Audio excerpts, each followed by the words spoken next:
What's going on, guys? Today is going to be another E36 video. I don't know if I remember I showed you guys, but we actually had a few problems with the E36.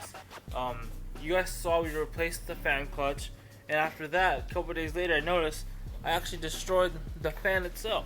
The fan got stuck on the what did it get stuck on? The little hose that goes from the top of the radiator, the little one. I don't know what it's called, but the fan caught that somehow and got stuck and ripped off like 3 blades. So we went ahead and replaced the blades. But in doing that, or in finding that I should say, we also found that there was a small leak in the radiator. So since it is a Mishimoto radiator, like I told you guys in the past few videos, we got it warranted because it does have a lifetime warranty. It's right over there, and today we're going to go ahead and get to work on replacing it, and hopefully I will no longer have any overheating issues. So if you take a look here, it's kind of hard to tell. Actually, hold on, let me bring some light in here. And that second fin down, right over there, you can see there's a little crack in there. And that was enough, I think that was enough to have it overheat. So, since the very beginning of this car, I've always been kind of chasing overheating problems. The first time driving it to Grange, it got hot the whole time. But, you know, I just did the whole heater trick, blast the heater, and it cools itself down, which I was doing for a lot. But then after a while, it started to get worse. Like, it was on the way to Grange, it got hot going up the Cajon Pass, which I kind of thought would happen because it's a tall hill.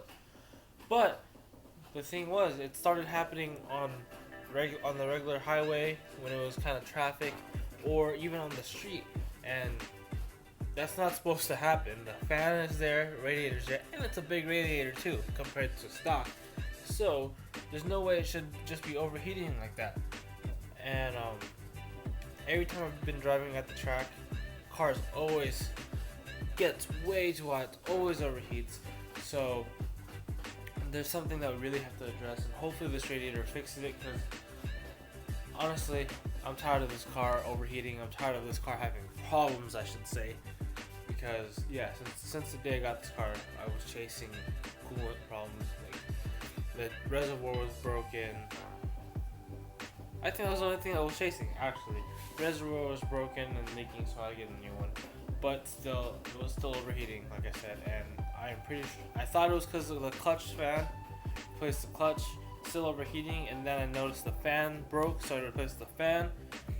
Still started overheating, so it has to be the radiator. Hopefully, once I go ahead and replace this, we won't have any more issues. So just let's cut to it and start doing it.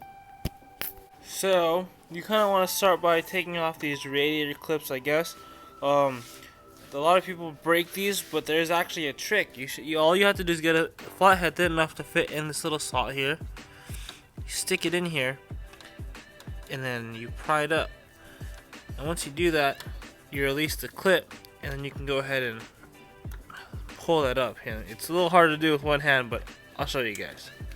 And then, oh, am I getting it? No. Come on. And then boom, there you go. See, just like that, it's pretty much out, and clip is not broken. So let's go ahead and get to draining the fluids, getting the sensors out of here, and the shroud and whatnot, and we'll get to it.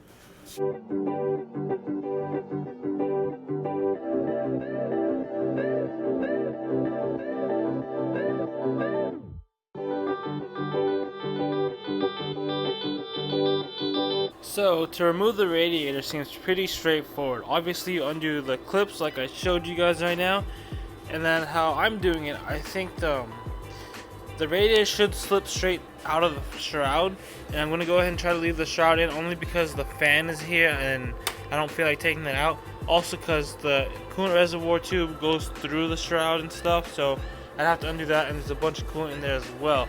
So what I did was honestly, I took this hose off, but I don't think I had to. But what I'm pretty much doing is taking all the hoses off of the radiator. So this hose, the upper radiator hose, and I just took off the lower radiator hose down here.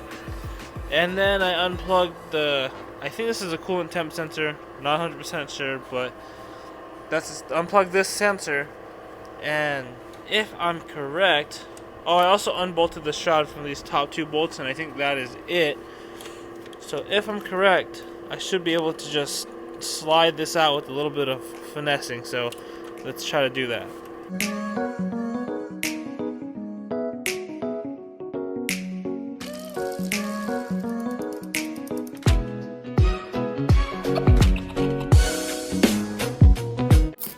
Now we have the radiator out. We just gotta go ahead and transfer a few things from the old one into the new one, just like these little rubber grommets here.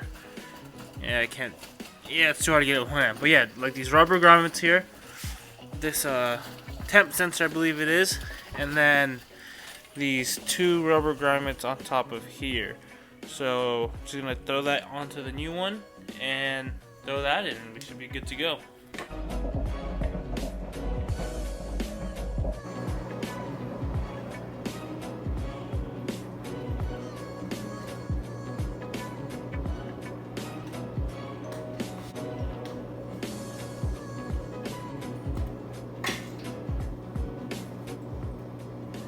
Go. They're all off. So then to put the radiator back in, it's the same process, just in reverse. Go ahead and throw all these bushings and sensors on the radiator, throw it back in the car, literally do everything that you did to take it out, but in reverse. So let's get to it.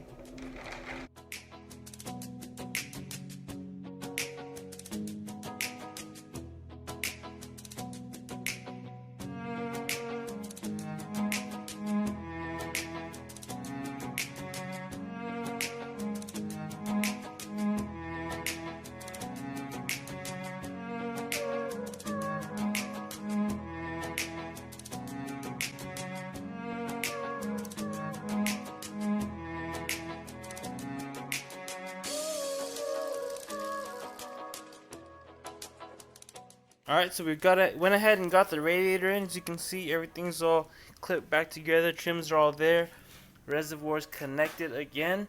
So all we have to do is bleed the system again, and you can see there's already, I don't know if you can see it, let's see. You can see there's already coolant in there, so we're just going to go ahead and run the car with the front end, lift it a little bit, and wait for that thermostat to open so we can start running fluid all the way through the system. And yeah, so let's go ahead and start the car.